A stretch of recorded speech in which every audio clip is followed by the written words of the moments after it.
Hello everyone and welcome to a brand new series on the channel. Today is episode 1, even episode 0 of the MotoGP 26 Pro Career Mode. As you can see on screen, we are selecting a real rider, which is a new feature in 2026.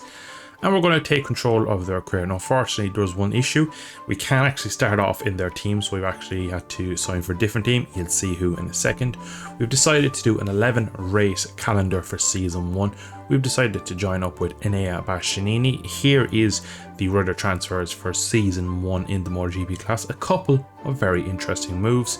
In a second, you will see Moto 2 right on cue, where we've seen Max Keele's move up from Moto 3 already, which is a hot prospect. And there is Ireland's old Casey O'Gorman getting into the factory KTM team in Moto 3. So great move for young Casey. Here is Pedro Acosta on his first day of school, so we technically come back as a rookie. We decided, you know what, let's take Pedro. He's an up-and-coming talent in the world of MotoGP. Let's try and take control of his career, maybe even sign for Ducati in season 2 like it is forecast for next year. So yeah, it's going to be a fun series. And all, did I mention it's going to be full first person, 50% races, sprints, and no HUD. So you're going to see the grid here in a second. Maverick Vinales has jumped onto Honda, Zarco's on an Aprilia, Bez had left the all-conquering Aprilia to join the factory Honda team. We got Jack, we got Toprak, we got all the stars. Alex Marquez, Alligator staying put. Alex Rins still somehow on a Yamaha. And of course, Yamaha's golden boy, he seeks pastures new in real life, but currently he is still with Yamaha. There, me and Bastianini are in the Tech 3 team for season 1. Oyagora, big move, Japanese rider on a Valentino Rossi Ducati, alongside the Moto 2 champion Frankie Morbidelli. Mir on a KTM, that'll be crashed a lot. Brad Binder still looking demonic.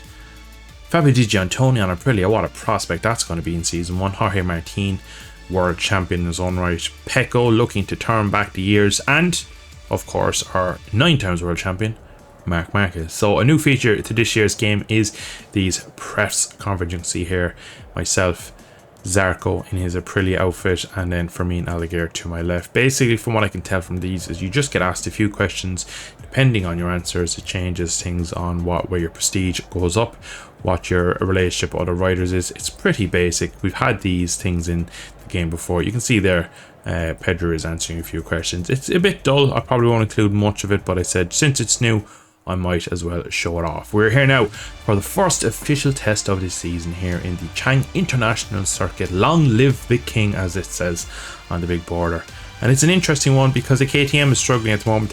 They're not really there at the front, but can we bring it back with Pedro Acosta? We're here in testing, really hot day. We're actually behind Maverick Vinales, who's also after jumping on a Honda.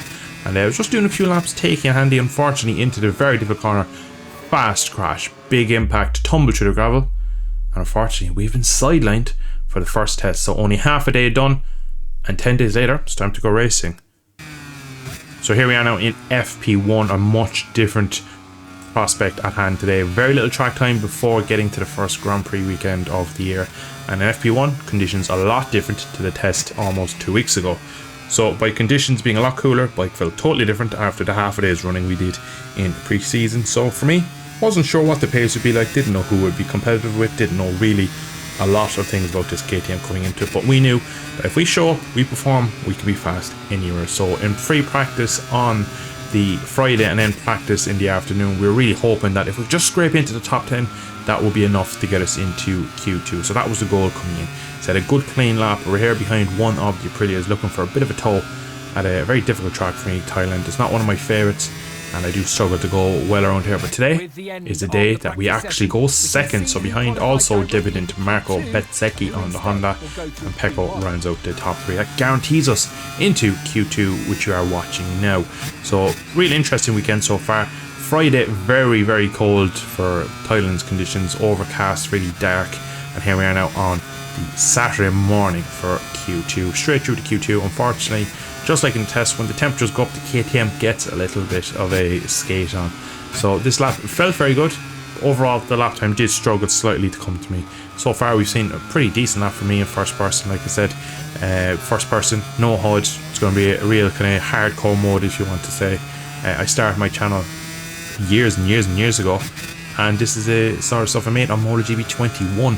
So I think now that we're closing on 10k, which was always the dream for me, is to get into 5 figures, I think it's fitting that we should kind of go back to our roots, go back to a first person career mode, and who better than Pedro Acosta aboard a KTM. So here we are at the end of our lap in Q2. Not a bad lap. Struggled slightly to kind of just put the lap time in and puts us P9. Unfortunately, we do go slower on Saturday than we did in Friday's practice session in the evening. So next up, sprint time. Here we are. It is a bit of a dull overcast one, so I was feeling good. This is perfect. These are conditions where I seem to have so much more pace.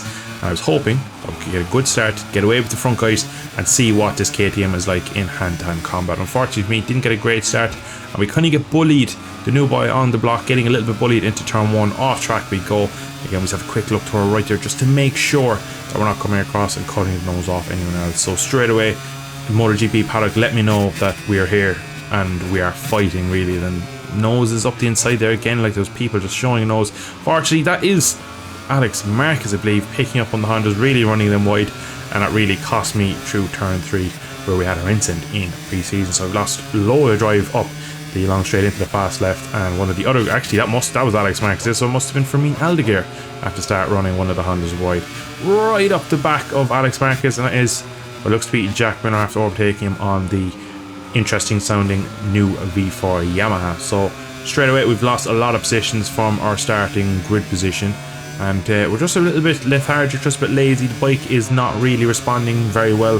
We have the other V4 of Alex Rins behind me, so taking it very, very easy and just struggling to pull it down. Big mistake into that right-hander all weekend. That right-hander really was a bit of a pain for me. So after losing another position, we get dived on by Iagora on his VR46. It kind of just upset me because I had to pick the bike up last minute to really make sure we didn't get contact. We jump now to lap 2, and there is a KTM off, and it is Brad Binder. So the long time serving factory KTM rider has fallen at the very difficult tight left-hander in the infield section. So we're now behind our teammate Bastianini, and I know I have decent enough pace. It's all about really just showing it off, and at the start of the race, bike just didn't feel great.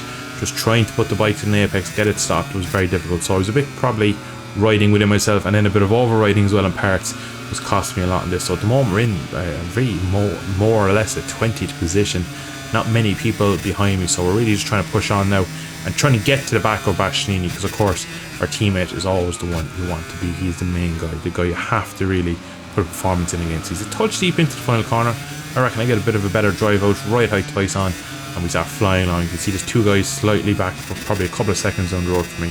So at the moment we're not under any threat. And again, KTM just drifts into turn 1. The rear contact on the engine braking is not working very well. So maybe with my very limited running time in pre-season, we might have made the wrong decision in terms of what we went bike selection wise. But as the season ticks on, we will learn a lot more about this bike. And we are actually pulling in pretty nicely to the back of our Bastianini teammate here, the Italian. Tech 3 versus Tech 3. Great slipstream out of here. We picked up a brilliant run up the hill. Quick look across, and we've made our first successful overtake of the season. Unfortunately, we're a touch deep into this fast left-hander. Surely Bastianini will fight back. We're up on the curb, but we just managed to hold on to position for a few corners more. We jump now to lap 4, and he makes a lovely lunge, but unfortunately he just basically goes for the early apex because he brakes so late and lunges up the inside as we get to the halfway point of the race. We're now still ahead of him, but we just start making a few mistakes again, just trying to push on. I think at this point I kind of killed my front tyre. From this point on, the bike just wasn't really doing what I wanted. Unfortunately, that is an air back through, as a front tyre just started to feel very strange and neat. I couldn't really place the bike where I wanted it, and I kept missing apexes, and even more so than I was doing all weekend really. Now again, certain parts of the track he's way quicker than me. Some parts of the track I definitely have an advantage. But through here, it really felt like if I just got the run, could have a bit of lunge, you can see him just kind of sitting tucked in, but into this last corner, you'd want extreme advantage to pull that move down. It's such a difficult one. And we're on the back of it now again, so we just need to get a run off the corner, a bit of slipstream like we did on lap 3 to get the move done, but it's not easy. Same bike, same conditions, same issues really. Again, through turn 1, poor run through, again, gets a bit of the apex wrong there. We get a great run up now through turn 2, which will be classed as here. And on the run to turn 3, we're going to have to be brave. Got to be brave on the brakes as always against an air. And there's a bit of contact there. It just nudges me wide. We just have to release the brake nearly out onto the blue paint. And I see him back through. And we get another great run back because we go wide. We have to cut it back. We can see looking across to see if we get the run. We're on the outside for this next difficult left-hander turn 4. And unfortunately, we just have to basically take our medicine, fall in line, And for now, we've lost position. We get it cut back on and we have a look again. Just don't have the confidence. You can just see in there the front end absolutely collapsing as he jumps onto the brakes very hard into turn 5. Through this section here, it felt as the race weekend went on, I got better and better, but it wasn't really an overtake place for the main part of the sprint. Again, turn 1 is his nemesis. We just cut across his nose there as the bike starts to wheelie on lap 6 now, so one more lap to go off this. We set our personal best lap the last time round, and we're really pushing on as we get a small bit of contact from him. You can see I have a quick look to see where he is, and unfortunately because of that we do end up missing our braking zone marker just by a touch, and that means he cuts me back very aggressively. We again square him off, and we should have to run now into the very fast turn 4. We can see again just getting out there was wheeling a lot, so again this KTM is a bit rough and ready at the moment. It's probably not going to be winning many races this season, this KTM, but this is what we're here to see. Into turn 5 you can see rear end just says no, slides around. Front it was pushed as well, and you can see I can't even get back online, and unfortunately Enea just smells blood. He sends up the inside, big bit of contact again. So already it's our first race together, and there's some serious battling going on and a little bit of love lost already, I'd say. You can see now into the final corner, starting the last lap.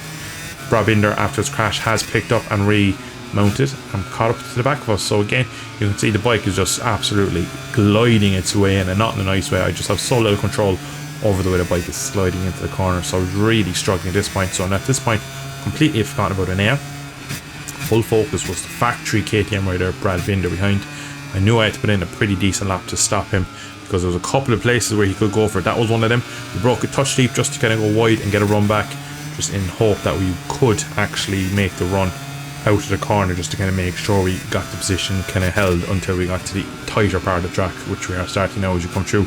Difficult turn 4, very very fast corner, 110 miles an hour on MotoGP bike, and then you're into these tighter corners. That is Alex Rins ahead in the long lap zone. Unfortunately, we're not close enough to benefit from the Spaniard's penalty. We just come out alongside an air, and it was a point to me in this race where I was thinking, you know what, if they start battling, one of them might skittle the other, and we could gain a position to here. You can see Brad is trying everything to get onto the back of me. The two ahead really go side by side into the tight right hander. Once again, we've not threatened an apex through there all weekend, and again through here we're just having such a hard time with these last few laps. These soft tires are completely dead. I've so little feeling or anything what the bike is doing. Through here again, all over the curb, bounce across the curb there. We have to basically roll the throttle. That's giving Brad a run. We go defensive, the bike's wheeling, the bike is fishtailing in there. Brad tries to have some sort of look. There's a bit of contact, but unfortunately we just passed on the apex up to the line, and that is our first ever sprint as Pedro Acosta. As the riders return to the pits, let's take a look at the final results of this race. So Marc Marquez continues his winning ways in Thailand, taking the sprint win. Jorge Martin on the Aprilia second, Francesco Bagnaia in P3. Pedro Acosta drops 10 positions in the sprint. So a day to forget really. Decent enough qualifying, some good fun, good battling, but unfortunately it was going to be a wet race come Sunday. So here we are now for a 50% race in the rain, and of course this was the first time I'd ridden the bike in the rain. Off the line, the traction control is kicking in tenfold. Feels like no one is going forward in these conditions, everyone just spinning up. And again, people are being really aggressive, lots and lots of contact from my competitors through turn 1. And again, it looks like we have dropped a few positions. We are short shifting to see if we can kind of get up through the revs and get away with the top guys, but already we're now behind some of the Yamaha. So we go for a big lunge. This is just complete inexperience really. Up the inside of one of the Hondas, I believe it was Luca Mini who clattered into the side of. So it doesn't look like anyone's gone down, luckily. So we get a bit of a run again, because I think everyone's getting boxed into the tight difficult turn 3, and now we have a run again. And you can see there are the factory Yamaha in front, and we just again kind of make the same mistake where we just run up the inside and we do tack into the back of, I believe, that Jack Miller once again. So unfortunately it's been a very rough start to this main race here in the soaking rain here of Thailand. We were cut out to a shot of us from the outside to see what it looks like from the replay cameras. Really dark, overcast day, heavy rain, the track is soaked. We have some serious grip though compared to our competitors. It looks like we actually have a bit of pace, because I felt like through some of these slower corners I could just get the bike hooked up a bit better. Still missing the apex though through that right hand. I'm not too sure what the bike is doing through there, it just keeps pushing in. It looks like here we're actually just getting held up slightly by Alex Rins on the V4 Yamaha, so I'm looking for a way through on him already. But I'm thinking to myself, you know what, we could actually do something good here. But nonetheless, that is Maverick Vinales, Red Bull Maverick, sliding through. But you know what, he passed us very much within a very aggressive tone, so we just release the brake, give him a bit of his own medicine, pick him up and run him to the curb. So that's another position gained back at the end of lap 1. Now it's a KTM drag race. There is another KTM to my left, all about who is the last of the late breakers. Of course it is Enea Bastianini once again, and for a good measure Frankie Morbidelli has a look through and gets the move done again. So now we've gained 1 position and lost 2 in the space of 2 corners. So now have to get away with these guys. I can't afford to be dropped, because it feels like in the rain, even though I've never ridden this KTM in the rain, I have a bit of pace, so there's just something immediately that can spark to life with me with this bike, that I feel like I can actually push on in these conditions and have a good result. So straight away I'm looking at cutbacks here. We get a great run out of 4, such a good run. We actually get the position on Frankie and on our teammate Enea Bastianini. So on the run out to 5, we're just staying all the way to the right, out onto the white line, very dangerous. But we break touch early, just trying to flow the bike in, and Enea just strikes back like the world champion he does, and is just snaps at a moment, just sends the bike up the inside, releases the brake. Frankie follows suit, so maybe it was a bit timid on the brakes into the fast corner, but you can kind of understand it at this point of the race, really, not to really want to throw the bike in at such high speed. But again, through these medium speed corners, we just seem to have a bit more underneath us.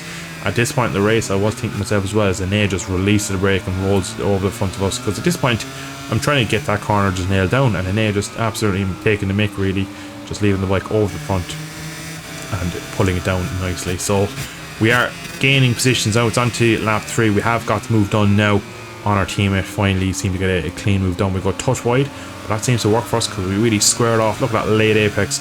We just seem to maybe have a little bit less traction control kind of cutting in as we pick the bike up. That was Frankie Morbidelli done for. Next up is Rins, who we were struggling a while ago to pass, but again we take a different line to him, and that was him through. And now we have one of the Hondas, I believe it is Marini or Bezzecchi now, actually, I think, because he's Marini's behind us, but up the inside of Bezzecchi, who's gotten off the Aprilia, and we are flying through this field. It's starting to dry out, I think, slightly, so I was a bit concerned that maybe we might have a flag to flag at this point. I wasn't really sure where we're going to end up, what position we were kind of going to be in. I was just kind of trying to do my pace. I felt like I just so much more road speed through turn 1, as you can see there, versus the Prama Yamaha in front. Big thing as well is, if it dried out and we went to a bike swap, probably wouldn't have the pace in the drying track and the dry tyres. So I was kind of hoping it would stay like this. Jack Miller is our next target. Up the inside again, we go into the difficult turn 3, 4, whatever you want to call it, depending on the kink. But again, we've got the move done beautifully. We just square off that corner really, really aggressive. It gives us a great run up this straight into this fast corner. At this point we had learned as well to take that corner, and by mid-race, lap 7, they are the leaders. So we're now in P5 somehow. So the pace in this Tech 3 KTM on worn and wet tyres seems to be pretty good. Now I kind of got here, you can see the rain has just eased off a bit of rain on the visor just from the spray from Aldeguer in front, but I was more concerned about basically if it was a flag to flag, I wouldn't know when to pit, so I wanted to be behind guys. So I kind of held my pace here, was just keeping my powder dry, got really close to the back of the Gresini Ducati in front, and I kind of wanted to get ahead of Firmin, just on the back of what looks to be Marc Marquez in P3, Jorge Martin leading, and Pecco in the middle of the 2 Spaniards in front. And we get a great run through here. Go to the inside, we have a quick look across at Aldeguer, but again I just turned off the confidence there, and Aldeguer just released the brake, turns it over me, hits the apex better than I do, and I got it just a bit touch wide once again in that difficult right hander. But we're doing really well here. I was really happy how this race was going, but I was still just thinking to myself, can't afford to take the lead here, because I don't know what's ahead of me. These aren't the races you want to be leading, especially as a rookie. Didn't really know what was going on. We get this lovely camera shot of us all twisted up, and we've again gained a good bit back on the brakes into the last corner. You see there's such a small margin or error in this track, because it doesn't take a whole lot to run off at that last corner. You can see now that Martin is leading the way. We're just getting out of the slipstream just to kind of see can we get a clear shot, and we do get a great run on Aldeguer up into turn 1. So objective complete for me. We're up now to P4. It's just the 3 champions in front, the 3 world champions in their own right, and we come towards the end of the race now, and it's just starting to still slightly rain. So at this point I'm thinking to myself, right, I'm gonna have to risk it. I know there's only a handful of laps left, penultimate lap we're on now in lap 12, so I knew this would be the time. The rain is still coming, so we're not going to get a flag to flag. Get a great run out of this last corner. Mark has gotten up into second. Pecco's leading into turn 1. Mark looks to the inside, Martin is really aggressive on the outside, but actually, in fairness to Pecco, just holds her on the outside, probably crucifies his run out of turn 1. At this point, I'm thinking, right, this is the last lap. I know I need to make a move to the podium. But these guys were just going 3 wide, contact between Mark and Jorge Martin. Mark is not happy, throws the hand out at the Aprilia factory. We go a touch wide, thinking, John, we're going to get a brilliant run out. The 3 of them are 3 abreast mid corner. But now we're just starting to run into a bit of tyre issue. We get a good run out, but so did they. That's the difference to the top guys, is you don't get a great run on these guys without doing something special. So they just pull away from me. See, they're just kind of leaning towards each other, just making sure they don't make contact into the very fast corner, 100 miles an hour, and they are side by side once again. So I'm getting a brilliant front row seat here for all this, but unfortunately it's making it impossible for me to overtake because I'm behind Pecco now. But again, where do you go? There's guys all over the place. We do touch this curb here. We just cost us a bit through this little left-right chicane here section, but we do gain it back really good on the right. We get a great run through, but unfortunately we're running out of time for this podium. This right-hander once again, did we hit the apex? Did we not? We were not even threatening it, but we're still close to them. Thinking now, right, I'm going to have to get a run to the last corner. Just trying to release the brake on Pecco. We're actually getting close here, so I was thinking, John, this could be actually on. If we just need to go a little bit wide here, square it off, get the run, change the direction, get it down. But of course, the factory Ducati just pull away. We're all over the curbs, get a bit of wheel spin. And we think to ourselves, John, let's not just blow the corners. See can we get a pull down. See can we get a run out. See can anyone make a mistake. Jorge Martin makes a brilliant pass on Mark Marquez and gets the win. What an opening race here in Thailand. In a few minutes, the top 3 riders will arrive for their well-deserved podium ceremony. In the meantime, let's take a look at the MotoGP race final results. So P4 in our debut in the wet in Thailand is a fantastic result. Overall, it puts us 5th in the championship considering the points from the sprint. We are 3rd in the team championship, and it's pretty good showing that we're already ahead of the factory team. But that is where we're going to leave it for episode 1. If you have any suggestions, if you've made it this far in the video, I would love if you subscribe and like the video, drop a comment as well. Let me know. I still, at this point in terms of the series, I'm open to suggestions. If there's things you'd like to see different or other things you'd like to see in the series, please let me know and we'll see what we can do. Thank you all for watching. I shall catch you in the next episode of the Pedro Acosta Championship. Slán go fóill, Buachaillí.